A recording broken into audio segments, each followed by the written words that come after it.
आप सबको नमस्कार। जो चैनल से पहली बारी जुड़ रहे हैं, चैनल को लाइक कर लीजिए, शेयर कर लीजिए, सब्सक्राइब कर लीजिए। एक आखिरी अटेम्प्ट, एक लास्ट कोशिश, और उस कोशिश के पीछे एक बहुत बड़ा रीजन, वो रीजन आपको वीडियो के एंड में बताऊंगा कि प्राण प्रतिष्ठा की पूजा 22 जनवरी को ना हो जाए, डिले हो जाए, कैंसिल हो जाए, पोस्टपोन हो जाए, सस्पेंड हो जाए। आपको जो शब्द यूज करना है आप कर लीजिए। अंतिम कोशिश इस बात की है कि किसी तरह 22 जनवरी को प्राण प्रतिष्ठा पूजा ना हो जाए, और इसके पीछे एक रीजन बहुत बड़ा है। वैसे तो आपको पता है कि 22 जनवरी राम मंदिर के लिए 500 साल से ज्यादा इंतजार चल रहा है, और पूरा देश नहीं, पूरा वर्ल्ड, जो भी सनातन में मानते हैं, बेसब्री से इस घड़ी का इंतजार कर रहे हैं कि कब उनको राम लल्ला के दर्शन होंगे। आपने देखा है किस तरह इतना ब्यूटीफुल रूप में, इतने बढ़िया तरीके से ये पूरा कार्यक्रम ऑर्गेनाइज किया जा रहा है, किस तरह से ये हो रहा है। पर जो लॉबी है जो चाहती है नहीं होती है, तो ये 22 जनवरी की डेट को अंडरलाइन कर लो। इस डेट से प्रॉब्लम क्या है?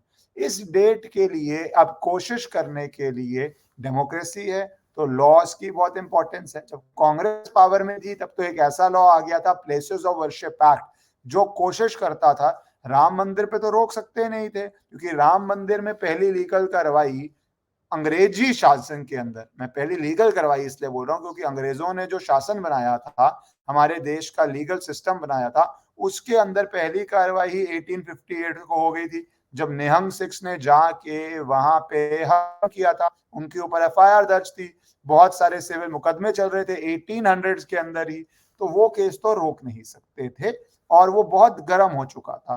पर जो प्लेसेस ऑफ वर्शिप एक्ट बनाई, उसमें कोशिश की गई काशी, उसमें कोशिश करी गई कृष्ण जन्मभूमि या और अन्य इतने सारे मंदिरों को आप जाके अपना राइट डाल के लड़ ना पाए।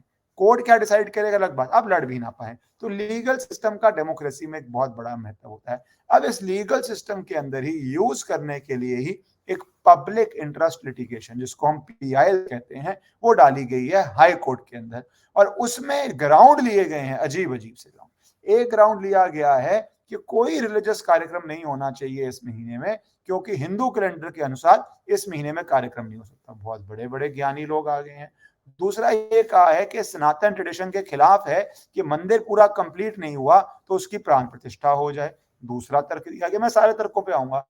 तीसरा ये कहा गया कि शंकराचार्य, चारों शंकराचार्य इसके खिलाफ है, ये तीसरा तर्क दिया गया है।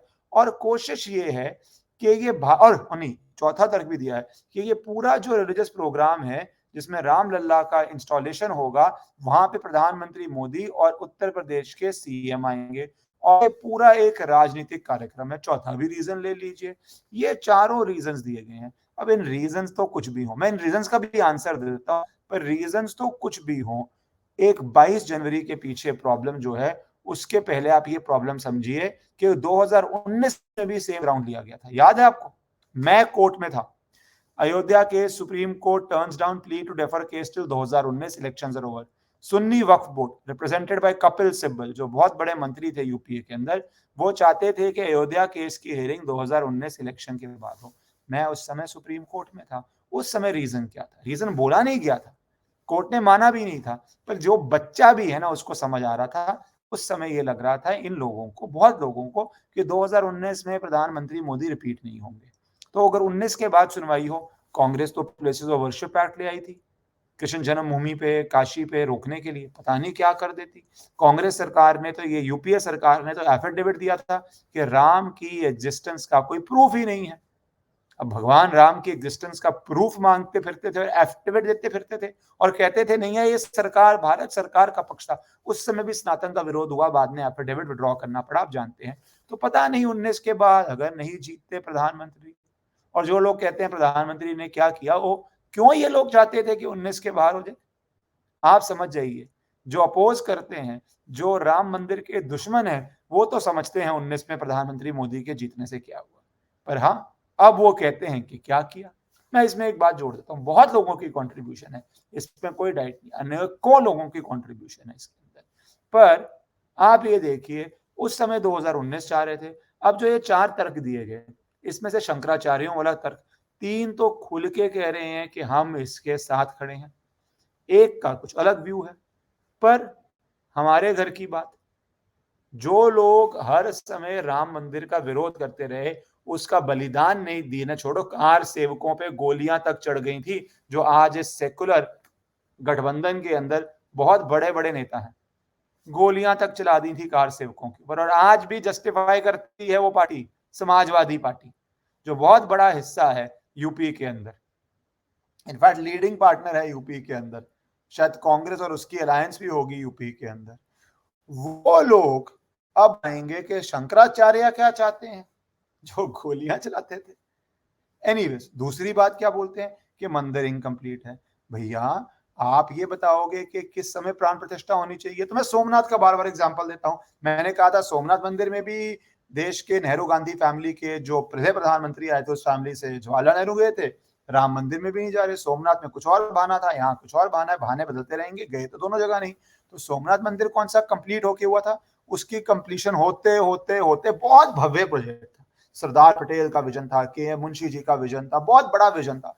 उसको कंप्लीट होते भी कुछ लोग कहते हैं 58 में, कुछ लोग कहते हैं 62 में, कुछ लोग कहते हैं 65 में कंप्लीट हुआ था, तो उसकी भी पूजा होगी थी। अच्छा, तीसरी बात, शंकराचार्यों की बस्ती, क्या सोमनाथ मंदिर में चारों शंकराचार्य थे? कितने मंदिरों में चारों शंकराचार्य आते हैं? उनका अपना रोल है, अपना प्रोटोकॉल है, अपनी डिग्निटी है, अपनी रिस्पेक्ट है। यहाँ पे अपना है, कोई कंपैरिजन ही नहीं है, तो तर्क की वो बात ही नहीं है। रीजन क्या है डिले जाने का, मैं उस पर आ जाता हूँ। रीजन यही है, 2019 में आपको पता है आचार संहिता लगने वाली है। आचार संहिता फरवरी 15, फरवरी 20, फरवरी 25 तक लग जाएगी।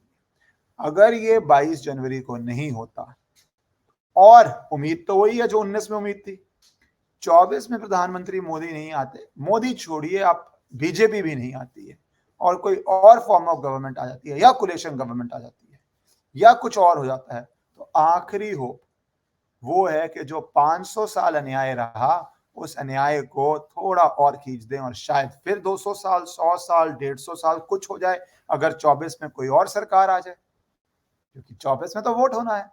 और 99% बेशक लगता हो पर कि प्रधानमंत्री मोदी आ रहे हैं, पर चुनाव में 1% का डाउट तो हमेशा ही रहता है, और इनके पास इस आखिरी चॉइस के सिवा विकल्प भी क्या है। तो देखिए किस स्तर तक जाते हैं, किस स्तर तक।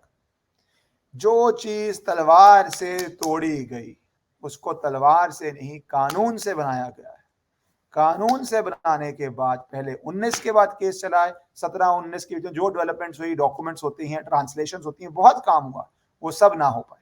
वो हुआ तो इसलिए जल्दी जल्दी डिसीजन आ गया, और अब कोशिश ये की जा रही है कि 22 जनवरी को ना हो, किसी तरह डिले हो जाए, और फिर चुनाव आ जाए, और चुनाव आ जाए तो फिर कुछ भी हो सकता है। डेमोक्रेसी में 100% तो कोई कुछ नहीं कह सकता, और ये कोशिश अगर सक्सेसफुल हो जाए तो राम मंदिर एक सपना ही रह जाए।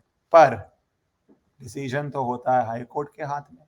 हाई कोर्ट ही डिसाइड करती है रजिस्ट्री के मैटर कब लिस्ट होगा, वो ही डिसाइड करती है कि मैटर में अर्जेंट हियरिंग होनी चाहिए या नहीं होनी चाहिए, वो डिसाइड करती है कि ये पिटीशन फिट फॉर हियरिंग है, और इसको आउट ऑफ ऐसा क्या अर्जेंट चीज है, हियरिंग होनी चाहिए या नहीं होनी चाहिए। और खबर ये आ रही है कि अभी तक हाई कोर्ट ने इस पे सुनवाई से इनकार कर दिया। अब तो वैसे ही 2 दिन आपको पता है कोर्ट बंद रहते हैं, और उसके बाद आपको पता है प्राण प्रतिष्ठा की हम तैयारी कर रहे हैं, और कोर्ट अभी तक तो सुनने के लिए कोई डेट दे नहीं रहा। और अगर सुनवाई नहीं हुई, और मुझे लगता है ये उचित भी है, अगर सुनवाई ना हुई, ऐसी बकवास, बोगस, और मेरे अनुसार पीआईएल का मिसयूज मोटिवेटेड पिटीशन पे खारिज तो छोड़ो, सुनवाई ही नहीं होनी चाहिए, और 22 जनवरी को प्राण प्रतिष्ठा होगी, और राम मंदिर भव्य रूप से, जो भारत की छाती पे एक दुख था, वो राम मंदिर भव्य रूप से दोबारा से तैयार होगा, और हम सब जाके दर्शन कर पाएंगे। भारत माता की जय। जय श्री राम।